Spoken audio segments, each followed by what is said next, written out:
প্রতিটি হৃদরোগের স্পন্দনের যত্ন নিন।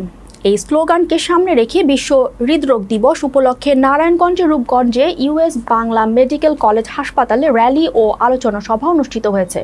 সোমবার উপজেলার তারাব পৌরসভার কর্ণগোপ এলাকায় ইউএস বাংলা মেডিকেল কলেজ হাসপাতালের র্যালি ও আলোচনা সভা অনুষ্ঠিত হয়। রূপগঞ্জ প্রতিনিধি হাফেজ মোমেনের পাঠানো তথ্যচিত্রে ডেস্ক রিপোর্ট। এ সময় র্যালিটি ঢাকা সিলেট মহাসড়ক হয়ে বেশ কয়েকটি সড়ক প্রদক্ষিণ করে। এ সময় বক্তব্য রাখেন ইউএস বাংলা মেডিকেল কলেজ হাসপাতালের অতিরিক্ত পরিচালক general GM Monirul Islam, US Bangla medical college হাসপাতালের হৃদরোগ বিশেষজ্ঞ অধ্যাপক Abul Hasnat Jafar, US Bangla medical college হাসপাতালের অধ্যাপক আরিফ মোহাম্মদ সোহান সহ আরো অনেকে। বক্তারা বলেন, বর্তমানে অল্প বয়সে মানুষ হৃদরোগে আক্রান্ত হচ্ছে। একটু সচেতন হলেই হৃদরোগ প্রতিরোধ করা সম্ভব। পরিমিত পরিমাণ খাদ্যাভ্যাস ও নিয়মিত ব্যায়াম সহ চিকিৎসকের পরামর্শ মতো চলে এ রোগ থেকে সকলে মুক্তি পাবে। আমাদের শরীরের কোলেস্টেরল, ডায়াবেটিক, ব্লাড সুগার ও ব্লাড প্রেশার কত আছে সবসময় পরীক্ষা নিরীক্ষা করতে হবে।